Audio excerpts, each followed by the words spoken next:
Olá, meus irmãos e minhas irmãs da Igreja do Redentor, meus amigos, eu espero que todos estejam passando bem nesses dias. Mais uma semana na quarentena, onde nós estamos aqui de forma virtual para compartilhar a palavra do Senhor. Queria mais uma vez reiterar que se você precisa de algum auxílio da igreja em qualquer das áreas de sua vida, seja espiritual, seja uma área emocional ou na área financeira, não hesite em nos contactar.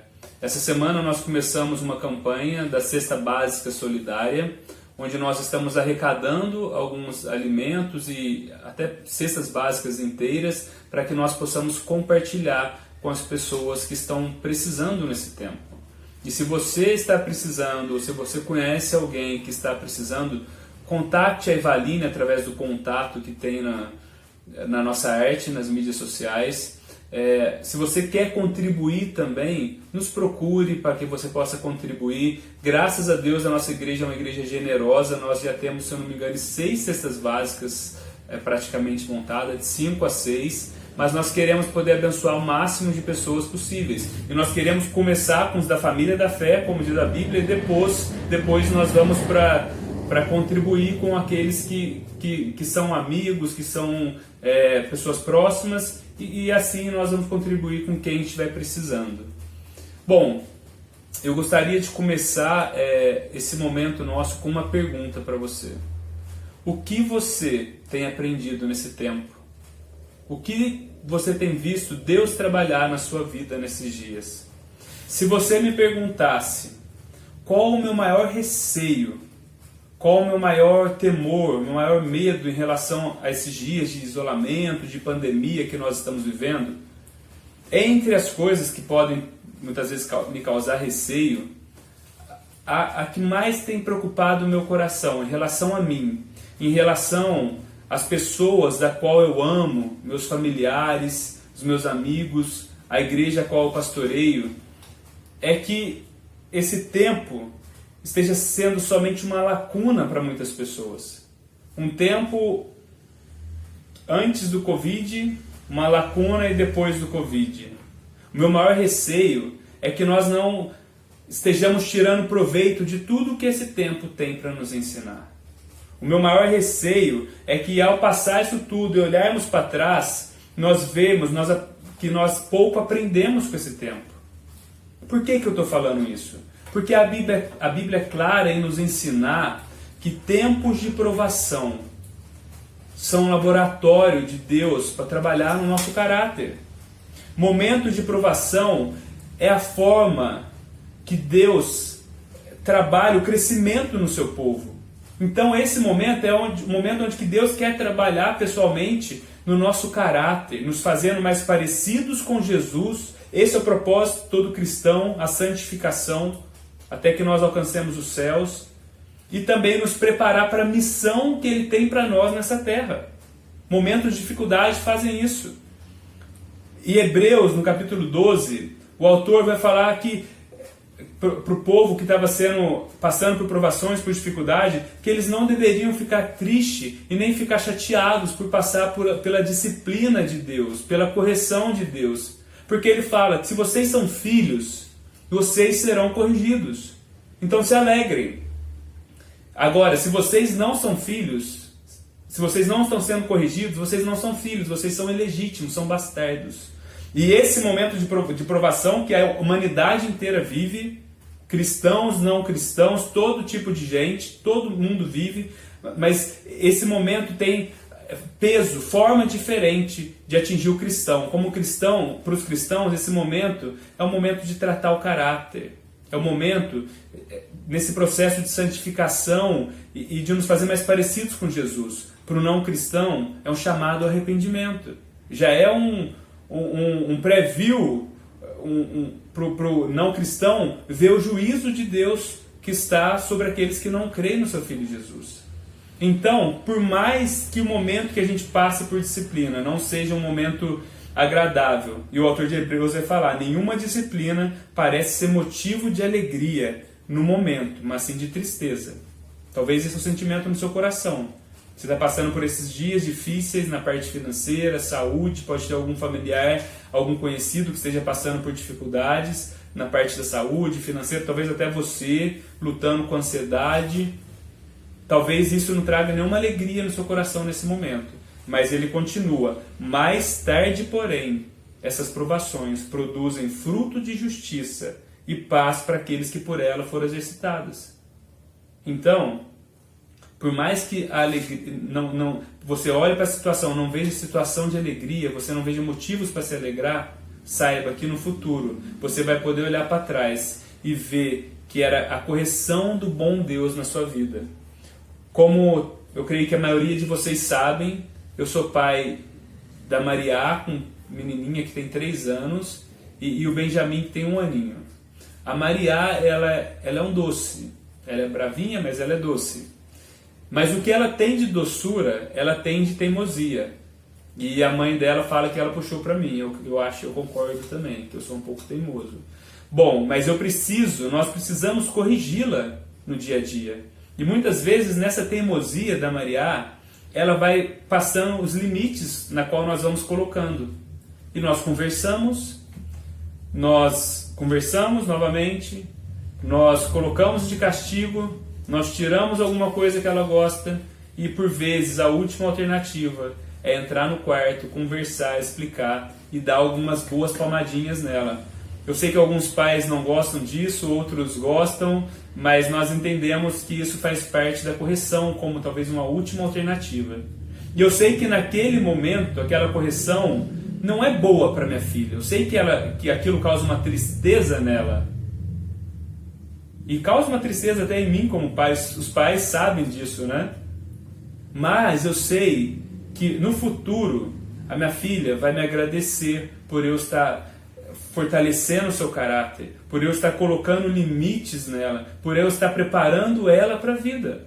E é isso que Deus faz. Se nós que somos pais humanos maus sabemos dar, desejamos o melhor para os nossos filhos, quanto mais o nosso Pai Celestial. Então, esses dias são dias de trabalhar de Deus no nosso caráter. E Deus não desce do céu com uma palmadinha para nos corrigir. Deus tem uma outra didática. E Tiago vai falar sobre essa didática de Deus no capítulo 1, no verso 2 ao 4. Eu gostaria de ler esse texto com você, vai ser o nosso texto de estudo nessa noite. E Tiago fala assim: Meus irmãos, considerem motivo de grande alegria o fato de passarem por diversas provações, pois vocês sabem que a prova da sua fé produz perseverança. E a perseverança deve ter ação completa, a fim de que vocês sejam maduros e íntegros, sem lhes faltar coisa alguma. Deixa eu dar um pouco do contexto. Tiago está escrevendo aos cristãos ali por volta dos anos 50, 60 do primeiro século, e esses cristãos, das várias provações que eles estavam passando, entre elas estava o boicote econômico e a rejeição social. E eles estavam passando isso simplesmente por serem cristãos. Tiago então começa a sua carta desafiando aqueles cristãos a se alegrarem por eles estarem passando aquela provação. Não porque Tiago considerava que a dor ela seja prazerosa. O cristão não é masoquista. Mas porque Tiago estava querendo que eles olhassem para uma perspectiva não somente da vida presente. Tiago estava chamando eles para olhar para uma recompensa eterna. E ao ler essa passagem, me veio à mente quando Paulo argumenta com os cristãos de Corintos que estavam falando que a ressurreição não existia. Então Paulo fala assim: se é somente para essa vida que nós temos esperança em Cristo, dentre todos os homens do mundo, eu coloco as minhas palavras, dentre todos os homens, somos os mais dignos de compaixão. Você nunca conseguirá ter a alegria ao passar por aflições, se tudo que você e eu, se tudo que nós vemos é o aqui e agora, se tudo que nós vemos está limitado a essa terra. O cristão precisa ter a viva esperança de um Deus que está trabalhando na restauração do mundo, de um reino que já está entre nós, mas ainda não, de uma recompensa que vai ser nos dada nos céus. Ele deve viver como cidadão dos céus aqui nessa terra, fazendo o melhor que ele pode aqui, passando pelas provações, pelas perseveranças, renunciando, mas sabendo que a sua recompensa é celestial. Agora, se a minha recompensa e se a sua estão nessa terra, nós somos os homens mais dignos de compaixão. E eu temo, eu receio que muitas vezes nossos olhos estão fixos somente nas coisas terrenas. Nós nos esquecemos do que nos é prometido a quem é filho de Deus. E a didática de Deus é através das provações. Charles Spurgeon, em um dos seus famosos sermões, falando sobre isso, ele disse assim: será que um homem que ama ao seu Senhor estaria disposto a ver ele usando uma coroa de espinho, enquanto esse mesmo homem, ele almeja usar uma coroa de louro? Será que um homem deseja ver o seu Senhor sofrendo, enquanto ele deseja coroas de glória? Ele continua: haveria Jesus de ascender ao trono por meio da cruz, enquanto nós esperamos ser conduzidos para lá nos ombros da multidão sobre os aplausos? Não seja tão fútil em sua imaginação. Avalie o preço. E se você não estiver disposto a carregar a cruz de Cristo, ele fala: volte à sua fazenda e ao seu negócio e tire deles o máximo de proveito que você puder. Mas permita-me sussurrar aos seus ouvidos: que aproveita o homem ganhar o mundo inteiro e perder a sua alma. Nós não devemos esperar a glória que nos é prometida nos céus, se nós não passarmos pelo sofrimento nessa terra. Se Jesus aprendeu as coisas pelo meio do que ele sofreu, quanto mais nós. Deus está nos preparando o seu povo, a sua igreja, os seus filhos, para a eternidade. E o preparar de Deus inclui sofrimento. Deus permite o sofrimento. E a razão pela qual eles deveriam se alegrar também, segundo Tiago, uma outra razão, é que a provação da fé deles produziria neles perseverança e paciência. Perseverança e paciência era uma virtude muito apreciada no primeiro século, entre os cristãos do primeiro século. Jesus constantemente, nos seus ensinos, em suas parábolas, ele fala sobre perseverança. Paulo constantemente vai falar sobre perseverança. Mas agora sejamos sinceros, nos nossos dias, no ano de 2020, a perseverança pode ser bonita na fala, mas nós não apreciamos e nós não exercitamos a perseverança, a paciência. Não é algo forte nos nossos dias. Se você parar para pensar, 1-2 gerações atrás, as pessoas precisavam plantar, esperar a colheita, ver o tempo, para poder obter o seu alimento. Talvez algumas pessoas ainda fazem isso, mas a maior parte de nós não faz isso. Alguns bons anos atrás, se você quisesse saber como preparar uma receita, talvez 15, 20 anos atrás, não muito tempo atrás, se você quisesse saber como consertar alguma coisa, você precisava se dirigir a uma biblioteca ou a seus livros e procurar como fazer tal receita, como consertar um aparelho. Hoje nós apertamos nosso celular, a internet que liga na hora, e falamos como consertar o meu micro-ondas XXX, e aparece lá como você faz tudo. Um vídeo de 2 minutos. E aí daquelas propagandas de 20 segundos que passam antes, porque nós não temos tempo para perder com isso. Eu me percebo muitas vezes como eu sou impaciente, como muitas vezes falta perseverança nas nossas vidas. E o problema é que essa tendência, ela se reflete em outras áreas da nossa vida. Tem um filósofo chamado Zygmunt Bauman, que ele diz que nós somos a modernidade líquida, onde tudo é líquido, tudo está se derretendo, até os nossos relacionamentos. Essa mesma forma como nós tratamos as coisas, nós começamos a tratar também os nossos relacionamentos na vida. E a gente pode ver isso. Se o seu casamento não está bem, qual que é o conselho que é dado hoje? Separa, não persevera. Uma coisa é se você está passando por uma dificuldade onde seu marido é violento, é outra coisa, mas muitas vezes nós não estamos dando muito bem, ou faz alguns meses, algum ano, então separa. Cadê a perseverança? Cadê a persistência nas nossas amizades?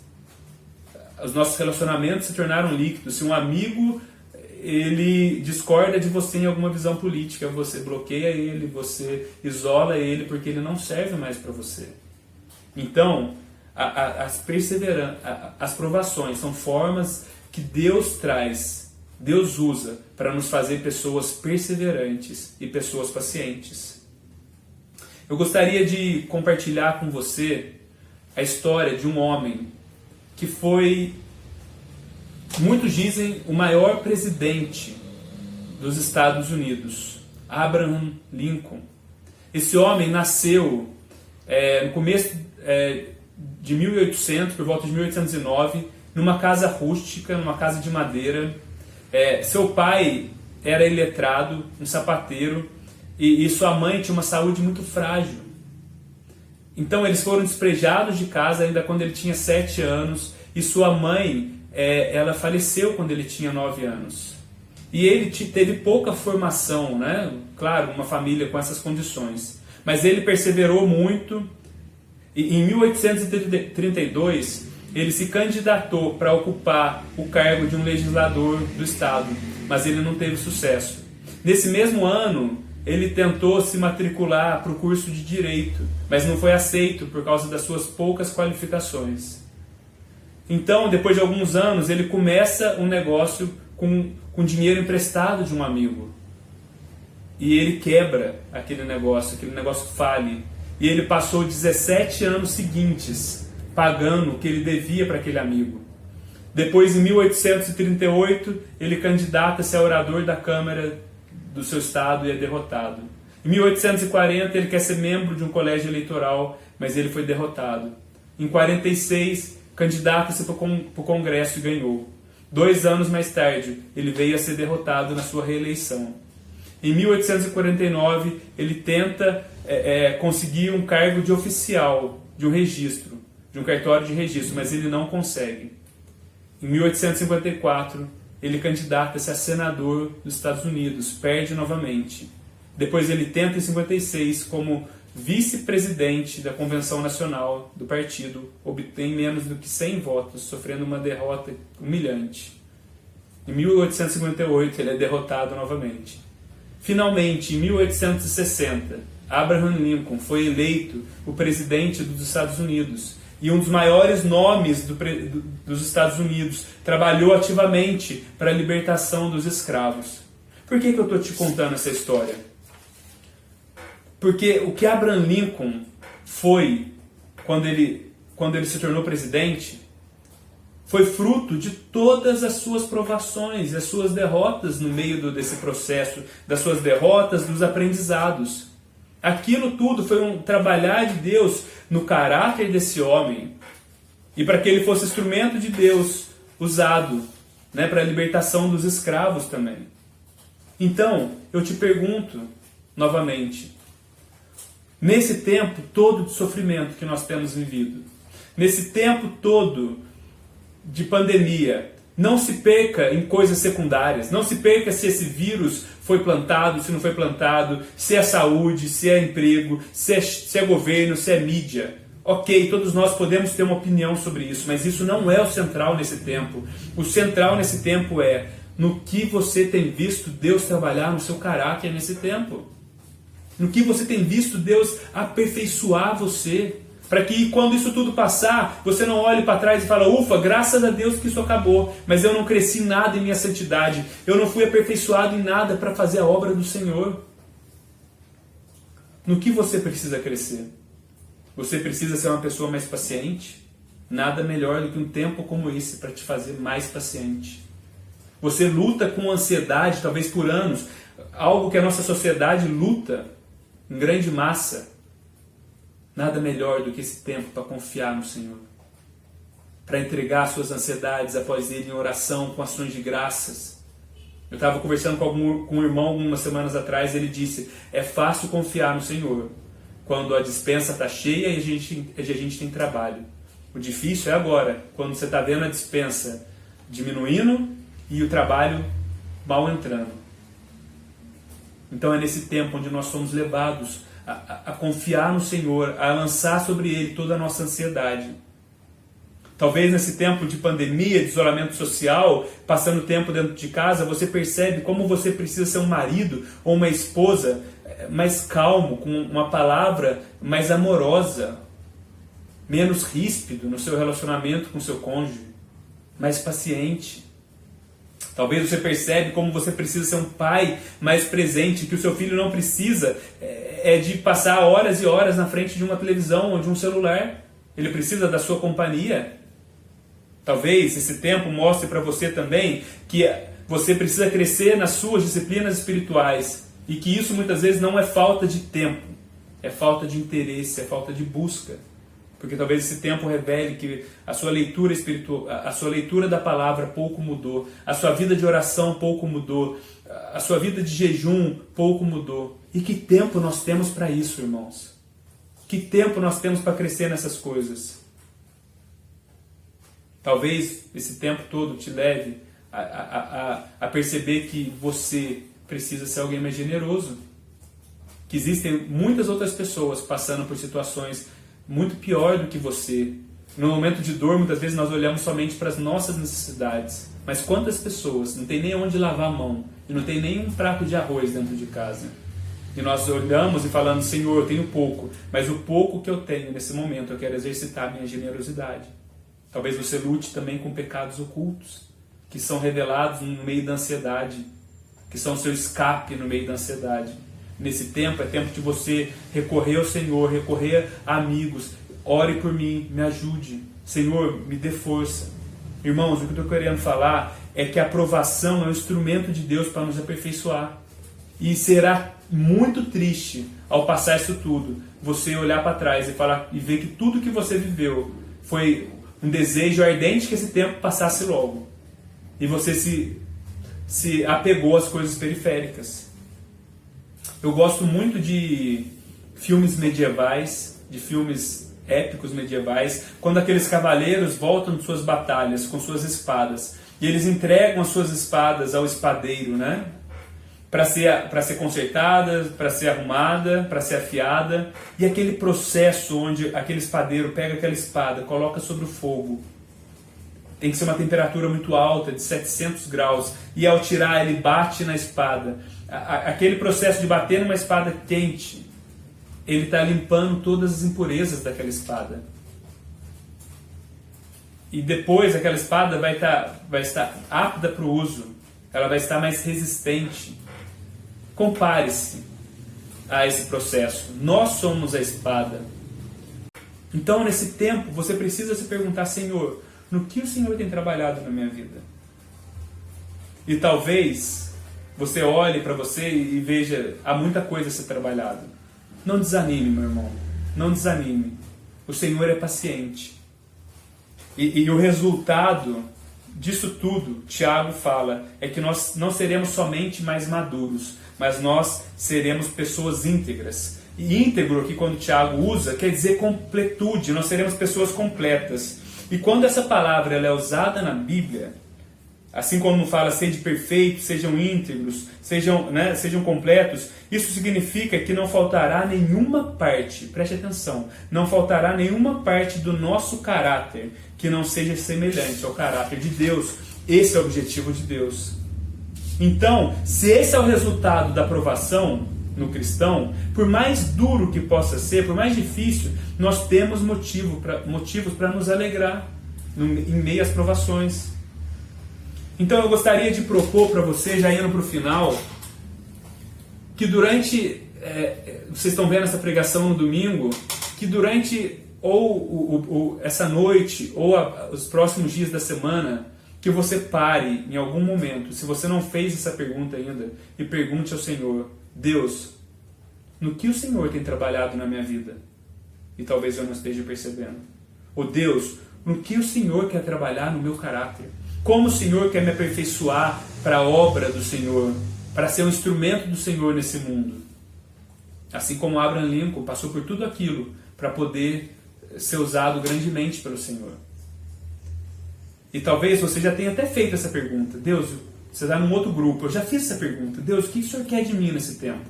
E talvez você não tinha percebido toda essa dinâmica do trabalhar de Deus, da santificação que Ele está fazendo na sua vida, da purificação. Então, eu te desafio a nesses dias a glorificar o Senhor, a adorar o nome dEle, a agradecer pela paternidade, pela bondade dEle. Senhor, obrigado por tudo que o Senhor tem feito na minha vida. Senhor, obrigado por tudo que o Senhor tem me dado. Deus, obrigado pela correção. Porque Deus, como um Pai bondoso, amoroso, Ele não quer te deixar débil, fraco, mas Ele quer te fortalecer. Ele quer te preparar, fazer mais igual ao Filho dele. E eu concluo com as palavras de Tiago nos versículos seguintes. Talvez você olhe para isso tudo e fale assim, eu preciso de muita coisa. E Tiago, ele continuando esse texto, ele fala assim, se algum de vocês tem falta de sabedoria, Tiago está falando, se algum de vocês precisa de sabedoria, ele fala, peça a Deus, que a todos dá livremente de boa vontade, e lhe será concedida. Peça, porém, com fé, sem dúvida, pois aquele que duvida é semelhante à onda do mar levado, agitado pelo vento. Do que você precisa nesses dias? Você precisa de paciência? Você precisa de sabedoria, como o Tiago fala, para lidar com toda essa situação? Talvez você olhe e fale, eu não tenho sabedoria para lidar com isso tudo. Eu não tenho paciência para lidar com essa situação. Eu não sou perseverante o suficiente. Eu preciso ser confortado. Peça ao Senhor. O que você precisa? Peça ao Senhor. Ele é o nosso Pai Celestial. Ele é o nosso Pai bondoso. A Bíblia fala que todo dom, todo talento, toda dádiva, tudo vem dele. Tiago fala na sequência, fala, não se engane, tudo que é bom nesse mundo, toda dádiva, tudo vem de Deus, que a todos dá. Você acha que você chegaria para Deus para pedir algo e Deus falaria o quê? Você de novo? O que você fez com a dose que eu te dei ontem de paciência? Deus nunca falaria isso. Muito ao contrário. Vez após vez Ele dá o que os seus filhos o pedem. Especialmente para a formação dos seus caráteres e para cumprir aquilo que Ele tem para nós. Eu finalizo então com as palavras de Paulo em Romanos 8:32. Para dar coro a isso tudo que a gente está falando.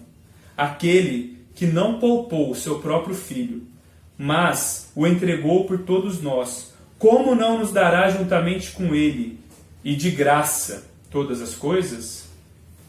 Timothy Keller, falando sobre esse versículo, fala assim, Deus olha para o ansioso, ele diz, eu rasguei o meu filho em pedaços por você, e você tem medo de que eu não lhe dê o que você precisa?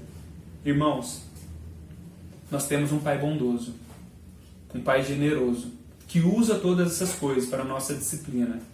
Então eu pergunto a última vez, o que você tem visto Deus trabalhar na sua vida nesses dias? Talvez você esteja longe do Senhor, talvez você esteja longe dos caminhos de Deus, e nesses dias você está ouvindo no megafone de Deus, através da dor, das circunstâncias, que é tempo de voltar. Arrependa-se. Volte ao Senhor, volte aos caminhos de vida, volte aos braços de um Pai amoroso.